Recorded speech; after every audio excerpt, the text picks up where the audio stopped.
Hey, pretty girl, feeling you. Do the things you do. Bouncing out 20. Well, okay. I don't know. That's the guy that pees on people. Or he get okay. Okay. Anyway, that's a good song though. R. Kelly. That's the R. Kelly song. Okay, listen. No, this is no judgment zone. All right, I'm gonna share a little something. I'm gonna share a little something with y'all. Yeah, okay. I'm not getting in charge. Okay, so some people know our story. I mean, not all of it, because that's just, I don't know why my life been so dramatic. Okay, but anyway, we're still in the same house, and my parents are still helping pay our mortgage. So they're helping to finance our situation. And I cut off communication with my mom, my sister, and actually my brother.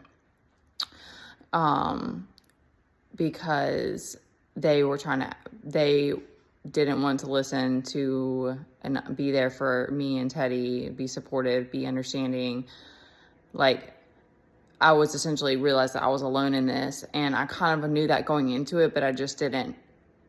I had to just kind of take it bit by bit when these things were coming up. So I'm just sharing this for other people who are going through something similar, and you feel like your dignity and your pride are just completely ripped away from you, and that like you're just pretty much like, which we grew up with this, but it's like pretty much feeling like your existence doesn't matter. That's kind of like the part that you have to like contend with. All right, so my mom sent some gifts, but they were all stuff that she already had in her house, which was fine because they're for Teddy. So she sent that, but she did send some snacks and like put this little like birthday thing on the box, and got my dad to send it over here because she gets him to run all her little errands for her and stuff, because she's scared, I guess, to come over here, which is fine because that would just be another confrontation. But anyway, I was just gonna share the little letter that she wrote in the box. So she put my name, Jesse, and said, "Your dad." So my dad's been talking about this the last few times I've seen him. He's having short-term memory loss now. They're both getting older. She said, "Your dad's been having issues with short-term memory loss for a while, and it's getting worse. I hope and pray." This is a phrase that they use a lot. But I'm concerned this may lead to dementia. He needs and deserves our support. Having you and Teddy back in his life would bring him great joy and might even help slow the progress of his mental struggles. So it's as if she still thinks that she has to narrate for other people. Like, I've been in communication with my dad, which I'm sure that she knows about, and like he's helped us with groceries. And speaking about it is something that's really helped me too. Like, just to be like, there's not anything to hide anymore. Like, I know God is the only one who's protected us through all this, and that I'm just a joke to these people, and that still is gonna be how it's gonna be going forward. And first, I don't know where the whole incompetence thing even came from, because I'm still doing so much independently. Except they are they're the ones with all the money. So anyway, but talking about it has helped me. So, and it just kind of detached from it and stuff. So, she's trying to bait me with using, feeling sorry for him. And I'm already in communication with him. So this is unnecessary, because it's like, I've already been talking with him, and my dad doesn't like. That's one other thing with both my parents, is it's like devil work, because it's like they try to pull you in, but they won't be like, "Oh, okay, I'd love to hang out with you sometime, like call me." It's never like that. It's always like there has to be some sort of hook. Okay, let's finish the little letter though. He is all alone. No concern for me over here. Just dad. He's all alone and does nothing but work, which was his choice, and he loves his work. He feels responsible to take care of us financially. At 70 years old, he's not 70. He works 8 hours a day in the brutal heat, frigid cold for all of us. I don't know how much longer he'll be able to work, which will be a major impact on us all. Like, it's a all of us thing, but especially on him. He used to enjoy life, but I don't think he has done that in years. Making assumptions.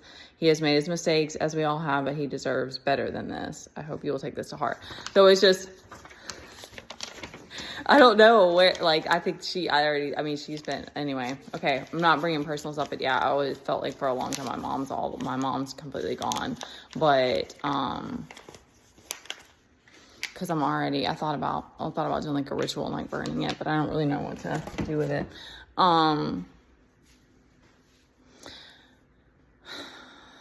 So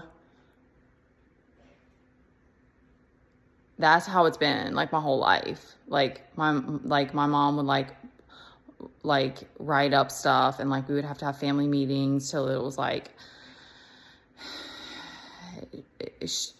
everybody was in on some sort of like plot and stuff like that. And thank you, because I was like, I don't know if I can find the words for this. But now it's just like, once you accept that, it's like, because I mean, I've been in this situation, like, and I was hoping that there would be some kind of miracle that would just like, I'd have this money laying in my lap and then I could just get us out of here. But that's not what's happened. And having to go back to my dad for help because I couldn't afford to feed us. Like, we weren't getting enough money every month for me to even feed us. And that's how bad it's been. And there's nothing in there about concern for me or anything like that. It's all about my dad. It's for me to have this relationship with, which is true. And they are older. And like that, my whole goal was to get out of here so that I could be a physical support for them in some kind of way if they needed it. So it's so warped and it's so twisted, because it's like, I explained this to my mom when I walked away, and I've explained it to my dad too, that, you know, this isn't what I want. This isn't the situation I want to be in anymore. But I also don't know what I'm doing, like, to try to like make all these moves. And I know it will, I've got my heart set on it and stuff like that. But because years ago, I said that to my mom. I was like, well, I can't afford the mortgage for this place. Like, I don't want to be negative. Like, I don't want to be not open-minded, but it's like, as a single mom. And then I don't know if I was starting homeschool at that point or not, but like, so in some way apartments are expensive too. So it's not like it's that much more, but,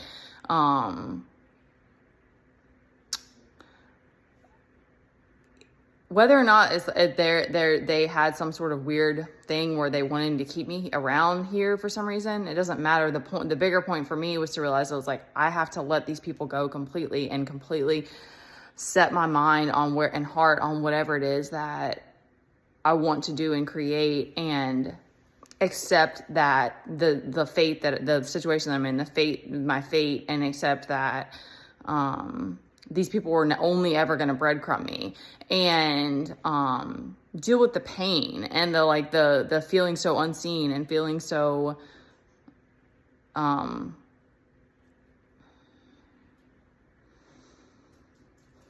feeling like you're like you're not finding that worth within, but also like that feeling of like, my existence is just a joke. Like, having that in itself allows you to kind of detach of like, okay, like this is a journey that I'm doing on my own, and none of these people are always there. Oh, the other part that came to me is I was like, because my mom sent us all these snacks that she used to get for us, and the last time I talked to them, which was only a few months ago, she was trying to be like, hey, you want to come, like, we're gonna get together, come over, and like pretending like nothing has happened.